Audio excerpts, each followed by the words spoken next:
And yesterday a minister said, the court is in our way. And of course the court is in the way of the authoritarian model. Taking justice into their own hands, taking the law into their own hands in this case. Right? Let them say it themselves. They have already stated that the court is in their way. Let's use their words. The court is not in my way.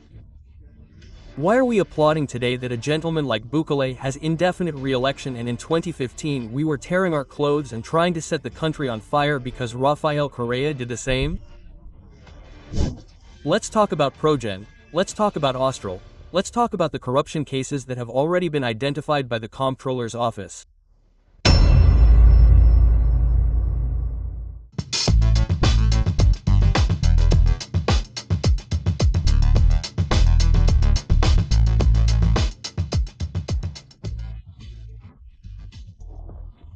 How was the march called by the President of the Republic, and what was the result of it regarding this opposition that the government maintains against the Constitutional Court?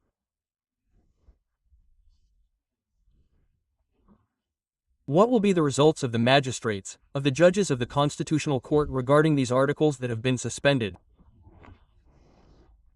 This is the topic that we are going to analyze with Dr. Mauricio Alarcón, an important political analyst and president of the Citizenship and Development Foundation. Thank you, Mauricio, for being on the Fuente al Personaje program. Thank you, Osvaldo. It's always a pleasure to be here. Thank you very much to you too. How did you see the march?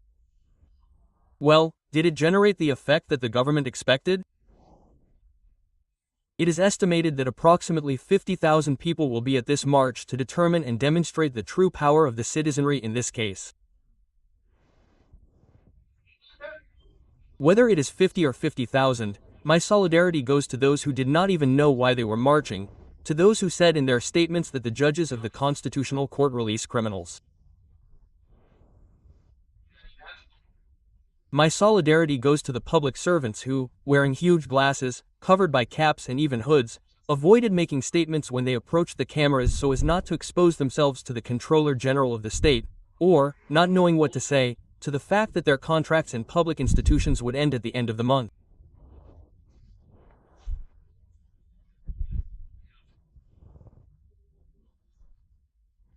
I also express my solidarity with those who yesterday, I don't know if it was true, but in a joke in bad taste, participated in a performance in support of Nazism, in which people with their right arms raised and wearing swastikas on their clothing, said that this had ultimately been worn by the person who killed more than 6 million Jews 80 years ago.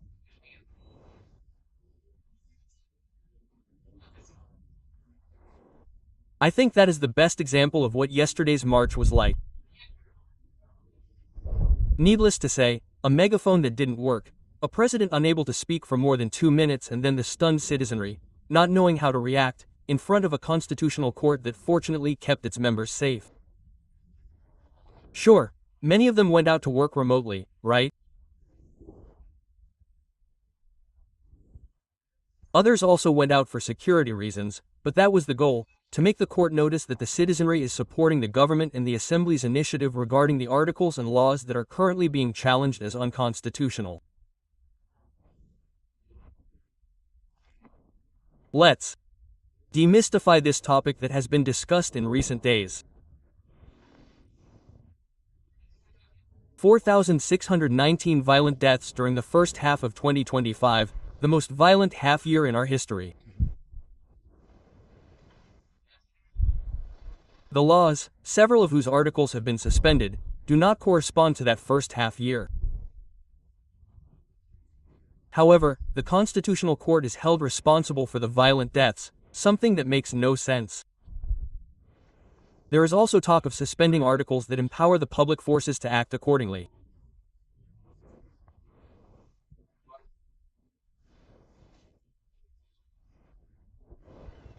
A few hours ago we saw that the public forces continue to do their job, capturing members of the Lobos in the city of Quito. It has not had much to do with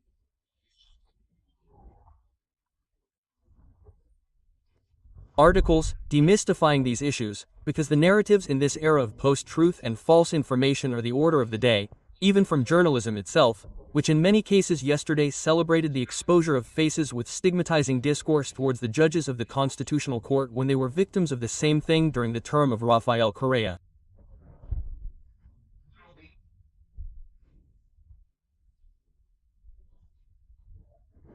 I don't know if the agenda is juicy or if they forgot what happened to them 10 or 12 years ago. I think that at least those of us on this side have noticed their enormous incoherence, and it is now clear to us who defends principles and who is simply there to defend people. But this march then, did not produce the result, or apparently the result will not have the effect. The question is, what was the result that the executive, Osvaldo, was looking for? The pressure for citizens to show that they support this issue of laws. Well, that fall within the scope of the fight against crime, organized crime. I think that citizens should be clear that if we do not want the court to overturn these norms, the assembly has to do its job well. What is suspended, Osvaldo? 17 articles. A provision that forces cooperatives to become banks, violating the autonomy of their members' will. The public integrity law there, right? What is suspended? Early pardon violates the presumption of innocence. Because at this moment I can come and say that Osvaldo Morocco has killed someone, and until there is a final sentence, Osvaldo enjoys the presumption of innocence. And only when there is a final sentence with a sentence that deprives you of liberty, can the President of the Republic appear and say, I suspend the sentence and pardon Osvaldo Morocco. Not before. That is what the Constitutional Court has done. We are scandalized that institutions do their job. I am concerned that citizens so easily buy into narratives created by those in power. Why is this narrative being generated? In this case, Mauricio, what is the objective if we have also spoken with analysts and they have told us that the legal framework exists for the public forces, the police and the armed forces to continue doing their job? And they continue to do so. Okay, but what is the objective in this sense? What do you foresee? Look, I think it's important to listen to our authorities because sometimes ego, vanity, and arrogance get the better of them. And yesterday a minister said, the court gets in our way. And of course the court gets in the way of the authoritarian model that is probably intended to be established in this country. When 200 years ago, Osvaldo, or a little more, a lot of wise men racked their brains thinking about how to put a stop to the authoritarianism and totalitarianism of the absolute kings. They said, let's make power revolve around the law, which is the only possible instrument to put us all on an equal footing. Perfect. How are we going to distribute power around that law? So that there is a function that creates it, so that there is another function that implements it, and so that there is a function that sanctions its non-compliance.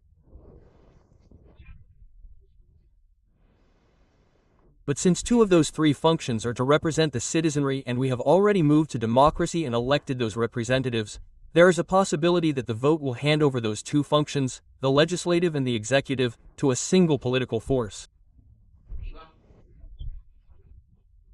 So, it is essential that the democratic balance, the system of checks and balances, ensures that there is an independent justice system on the other side. Why? To curb the subjective intentions of politicians and ensure that the law prevails and that their actions are governed by Eden. Why have they wanted to meddle in the justice system for so long? To take over the justice system, to take over the law in this case? No, let them say it themselves, since they have already stated that the court is in their way. Let's use their words. The court is not in my way. I don't know if it is in your way. You and I, and many of our followers probably do not share several of the court's decisions. Of course, that is why I am in my way with a body that only acts as a counterbalance to political power. In a democracy, there must be checks and balances. That's what we're pointing out in this regard, Mauricio. And it's the raison d'etre of a democracy, because otherwise, what would it mean when you don't have a counterweight?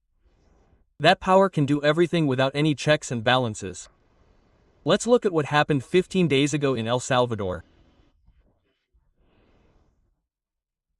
I don't want a country where one person can once again order judges how to act, regardless of whether it's on Saturdays or through letters or emails.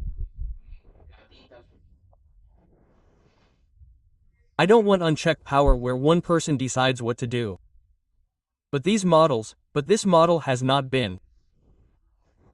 Taking what the social Christians were saying, it has not been a successful model in this case. What's happening in El Salvador in the area of Mauricio's security? Well, at what cost do we need extreme measures at this time for this internal struggle that we have?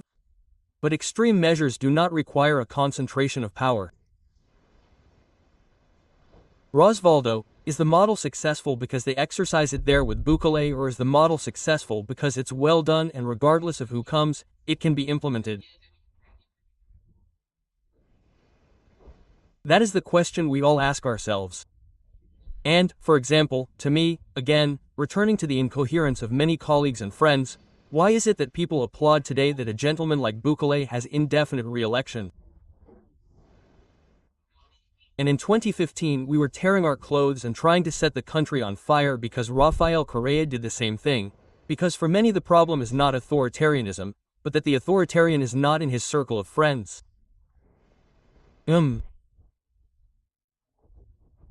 Now, on the issue of the Constitutional Court, the court is being positioned as the enemy of the people and the direct opponent of what the government wants. For what reason? Because the opposition in the assembly does not work and there is not that counterbalance that is needed in the legislature. Look, it must be difficult for a political organization that has had power for the last 15 years to realize that today it does not have it and that it does not even know how to be an opposition.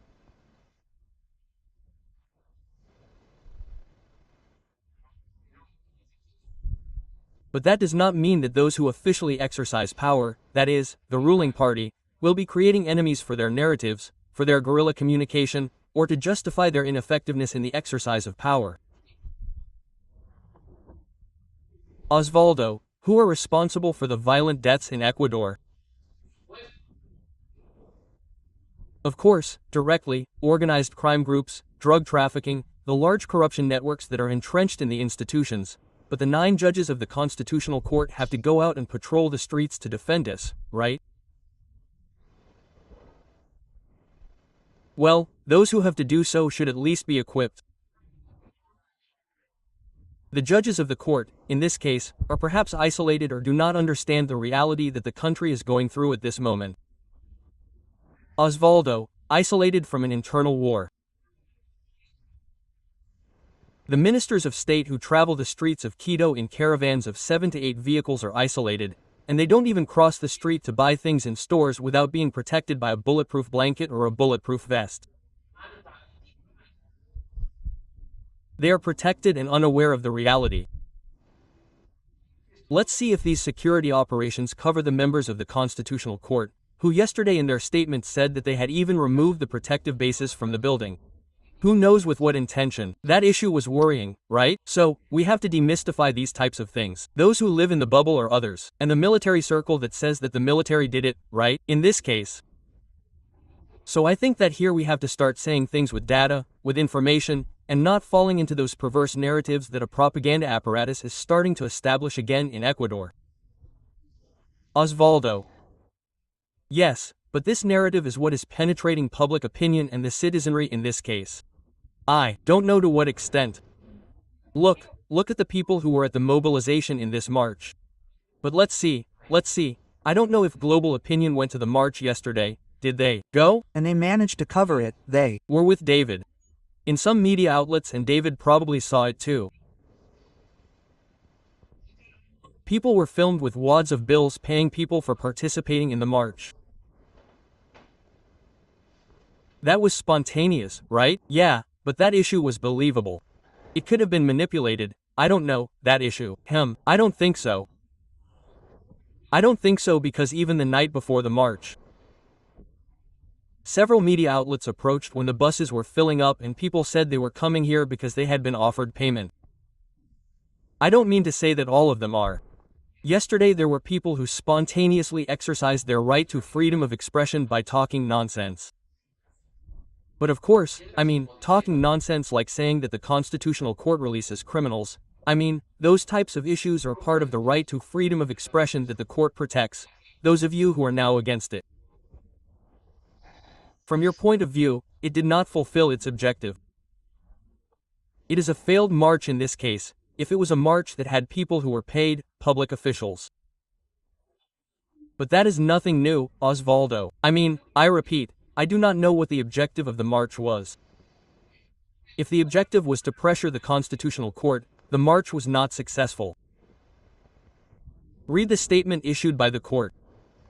If the objective was to bring people together to make fools of themselves in the street, it was a successful march. We even saw, as I said, people with their arms raised and with swastikas doing foolishness that has nothing to do with the national reality. If the goal was to speak for 2 minutes into a broken megaphone, the march was undoubtedly successful. Or if the goal was to go out and say, look at the number of people who, so to speak, support me, I can rest assured that I have brought together those who are paid or not paid, who are or are not sandwiched, but what they should do now is go to court, present their arguments and wait for the court to decide whether they did things right in the National Assembly. Why are they afraid of the court? In addition, there are 17 suspended articles. They have not been repealed, nor has the law been repealed either. Again, we are going to try to explain to our audience in a very simple way what this means. When Osvaldo Morocco goes to the Constitutional Court and files a claim of unconstitutionality, he has two options. Do it because of the way in which the law was approved, or do it because of the substance, identifying the article or articles that are contrary to the Constitution. Because of the form, several actions have been filed, saying that ultimately this does not correspond to an urgent project in economic matters nor its approval to the proper treatment of this type of proposals. Basically, Osvaldo Morocco says, this violates the right of cooperatives, article such and such of law such and such. It's not that the court is going to say the entire law is unconstitutional. If you're attacking an article, the court tells you that article is unconstitutional and it's erased from the law, and the law remains in force. The law remains in force. Sure. So we have to wait and see. The suspension at this time is temporary and is only a certain article. In the event that the court rules against these articles, can the state or the government use other elements again and approve other laws or insist, let's say, in this case? Of course it can. Look, Osvaldo, I think that in this country we are all aware that we need an intelligence law. That it is good that intelligence work finally has a legal basis so that we don't have more people doing their own thing, spying at will or persecuting people. Of course a law is needed, but a law that complies with constitutional precepts. Not a draft law made on the spur of the moment. Look, Osvaldo, the draft law that the Assembly ends up approving the intelligence law, it originated with a member of the Citizen Revolution Assembly, formerly of Alianza País in 2018, Ana Belén Marin. And before, and that's why the approval of that law was stopped, it was said with horror that what was sought was to persecute citizens. That same project is the one that was approved. Total incoherence on the part of the political actors. There you realize that we are simply facing actions to measure strength or voting power. Very little common sense. What could happen in this case if the court ratifies or if it declares unconstitutional and the government definitely does not like these rulings? The government has the possibility of sending new bills to the Assembly so that it does things right. And nothing has happened here. Well, look, these issues really complicate, let's say, in this case even the understanding of the citizen because they are so confused about the situation. A. The laws are not going to make it possible to continue fighting crime. Well, perhaps the court can enrich the context of these laws. Of course, as it has done when it has observed the states of emergency. Osvaldo, because much has been said even in the government of Guillermo Lasso, it has even helped in the drafting, right? The court does not let us do our job. When the court observes the decrees of a state of emergency, It even tells you, where is the error that you have to correct? What should you do to make things work? Even that little hand, that help is what the Constitutional Court is giving you. So, it is not the monster that they are trying to portray right now and say that the citizens are responsible for everything. Here it is possible to do things well, yes. And the national government and the legislators of ADN have the great opportunity to show Ecuador that they are different from those they previously criticized, but that today they definitely serve as inspiration for their practices, as long as they are not broken. I also hope. Because the most important thing of all this would be that those who discuss the laws at least know a little bit of syntax and spelling, which is another issue that has been raised. Observe, by the court, by the Constitutional Court, and by public opinion. How do you see the president, winning with this mobilization, or does it generate a certain erosion in the point of view and also in his credibility? I want to wait and see the figures. The polls will allow us to see if the credibility and trust of this president are maintained despite the march. Have they grown because of the march, or have they fallen because of the attacks on the Constitutional Court? As long as there are no figures, everything at this moment could be a perception and you could perceive the march as a success or as a failure, but we have to wait and see. I believe that at this moment the best thing to do is, based on information and data, demystify this sterile narrative that only deepens the polarization in which we are trapped as a country.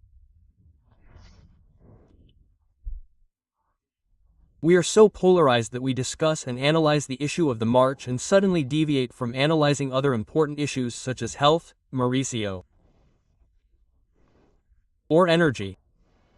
Well, we still don't know. No, but I'm not referring to the blackouts. Oh, you say, let's talk about Progen and Austral. Let's talk about Progen, let's talk about Austral. Let's talk about the cases of corruption that have already been identified by the Comptroller's office. Let's talk about the responsibility that certain officials of this government have, who until recently enjoyed very good health with the president. Today they have fallen into disgrace because journalism, fortunately, continues to do its job in independent media outlets. Let's talk about the hospital crisis. In the midst of what is happening with the Constitutional Court, a print media outlet has just presented a very detailed investigation of the groups that control public contracting in the health sector and that manipulate processes.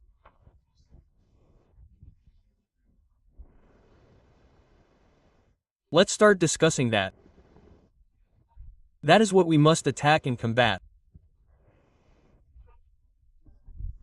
Not only because there is money there that belongs to you, me, and the audience, but because that money, which ends up in the hands of a few, would allow, for example, the Ministry of the Interior and the Ministry of Defense to execute their investment budgets properly, unlike what they have done during the first half of the year. 2025, the execution is still very low, right? Let's say in this case, in these figures, no. No, we don't agree on that, but the situation specifically is that, diverting the attention we have in these cases so as not to talk about what we are pointing out at this moment. That is a communication strategy that the government has. I prefer to think not. I prefer to think that what we are experiencing these days is genuine, it is legitimate, and the government is convinced of that.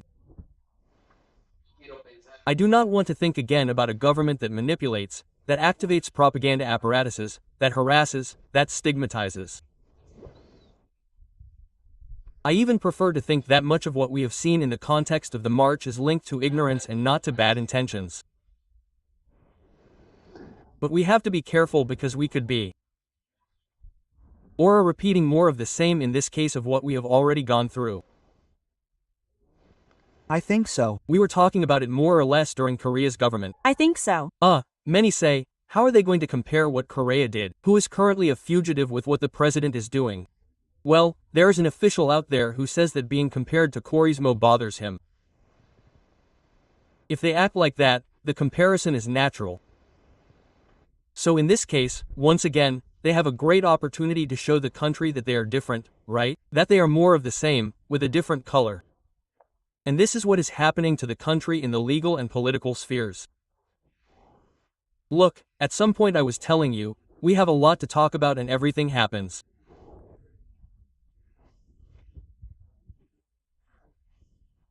Every day we have new narratives, new speeches, and other issues, such as this one that the state has to give an explanation of what happened in the overthrow of Abdallah Bucaran as president of the republic and the juicy compensation that Bucaran is asking for.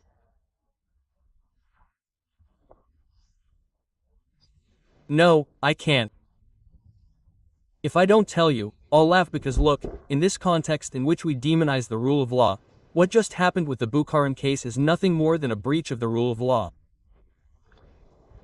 Yes, Quito, you'll remember in 1997 he took to the streets and overthrew a president.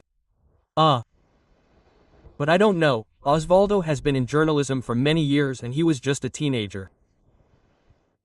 Do you remember how much money was in the Jacobito corruption scandal in customs? Oh, the first $1 million, the first million, and the celebration that was held. With Progenicon Austral, it's $120 million. Yes, that's right.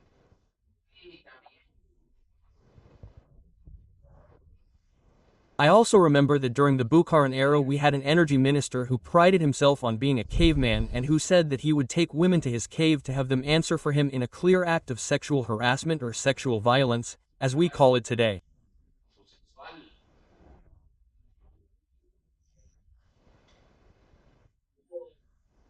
The case of another minister who even became a laughingstock in the city of Quito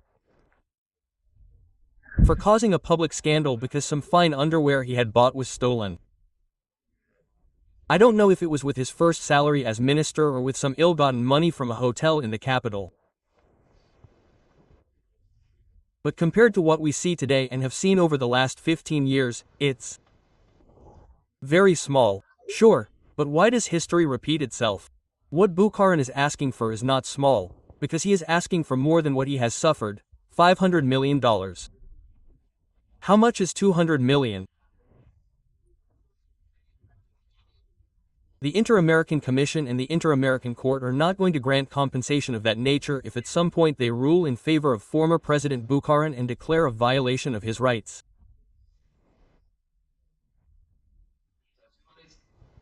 Compensation, and I regret to break the heart of lawyer Abdallah Bucaran, does not even come close to the amount you have requested.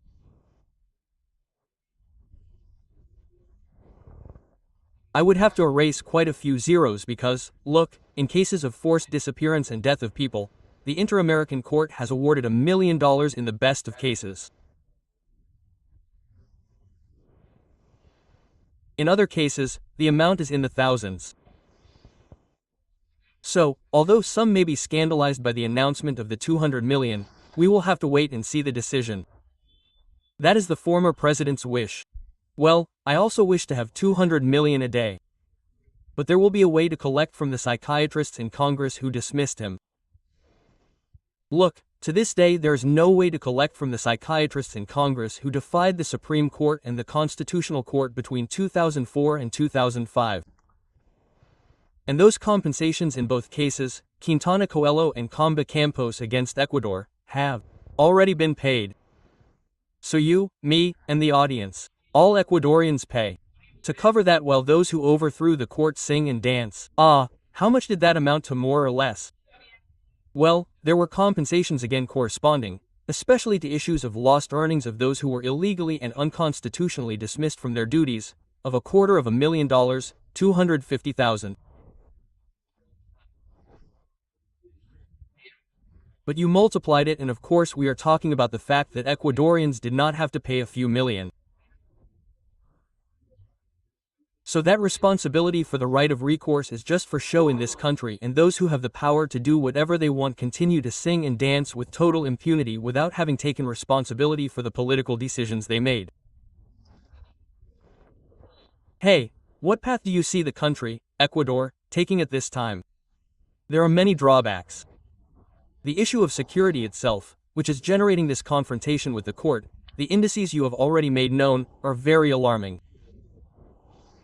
In the first half of the year, the most violent year so far that the country has had, in this case, places us as a violent, dangerous country, and I think the second country in the world, if I am not mistaken, after Haiti. But where are we going with this perspective, with this path?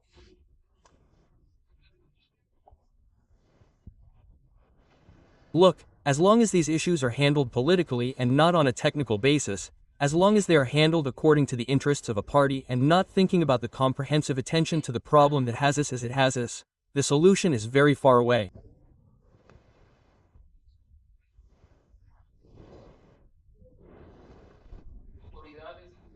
Well, we also have self-sufficient authorities who are not willing to talk to civil society, with academia, with the victims of insecurity and believe from their bubble that they have enough elements to implement actions.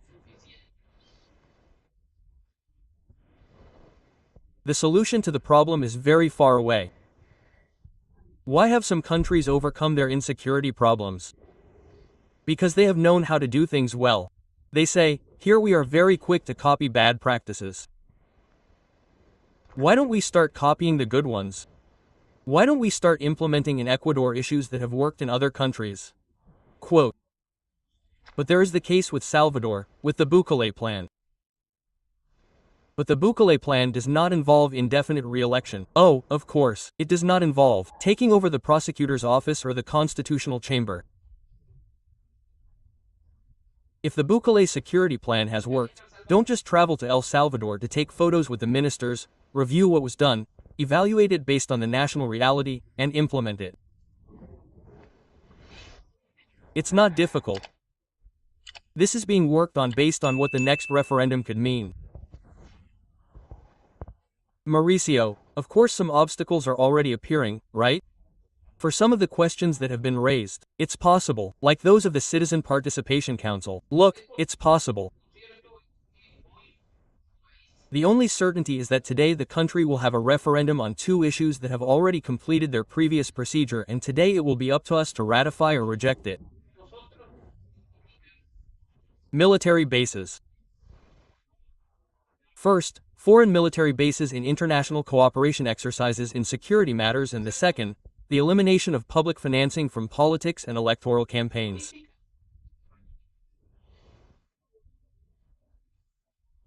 Everything else remains to be seen, even more so when a referendum is being proposed on issues that the Constitutional Court has already said require another procedure. That's why they see it as an obstacle to the court. So, you said it. I didn't say it. That's the conclusion that Osvaldo Morocco reaches. I think he's right, but let's see why it could be an obstacle to the court, right? Why don't we also include, and I invite the national government to do so, a question to remove the hand of justice that was introduced through a consultation in 2011? How about that? That can be done. And the effects have been totally negative. Up until now we are experiencing them. In this case, but the consultation raises the issue of the Constitutional Court itself, so that they are subject to political control. Could this somewhat slow down the independence that these judges may have? Of course it could, and it is a way of exerting pressure, as is probably the case within this consultation and referendum initiative, telling the country again that the Participation Council can be eliminated with a question when it has already been said on multiple occasions that this is not the way. Why is this being insisted upon? It is a partial reform, to generate tension, to continue feeding the discourse of the court as the enemy, and to maintain that discourse by diverting attention from other issues that are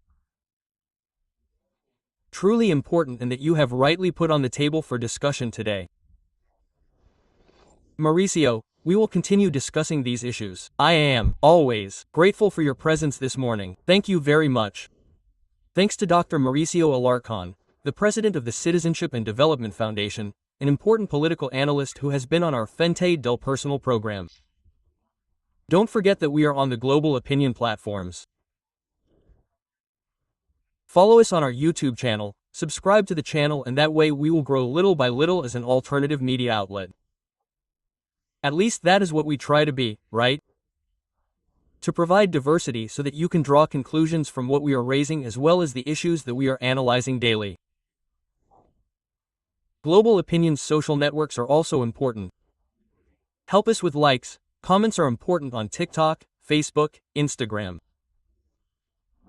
On X, formerly Twitter, because it helps us a lot with the content we are always generating and also with the news situation at a national and international level. The program was made possible thanks to the support of Thunder Mammoth, stronger, more versatile, more efficient. Quebec, more than just good steel. We exist to accelerate the change towards sustainable construction. Don't forget that Fuente al Personaje airs Monday through Friday starting at 5 p.m. Watch the program, analyze the content, and share it. And in this way, we will have citizens who are delving deeper into and learning more about these issues that are being raised in the country. We will be back in the next few hours and minutes with new limited editions and new topics. I'm Osvalor 8 Mpudia, grateful for tuning in.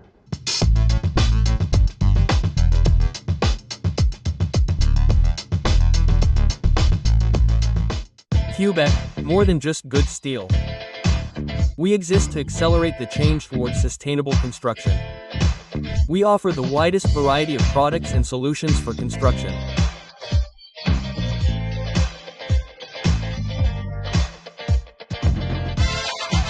Metal buildings, metal bridges, steel roofs, tubes, profiles and strips for metal structures, steel framing plus constructions, lightweight concrete panels, solar panels, metal formwork, DOCA, Quebec, more than just good steel.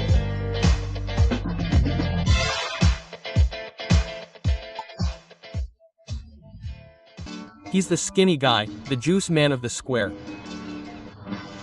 This is the Thunder Mammoth M2, the new cargo motorcycle.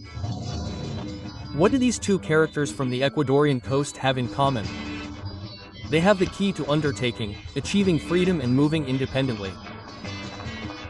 Efficient and reliable wherever they go. A work tool that changes lives, eliminating multiple trips, saving time and resources. Thunder Mammoth M2. Built to last, designed to save.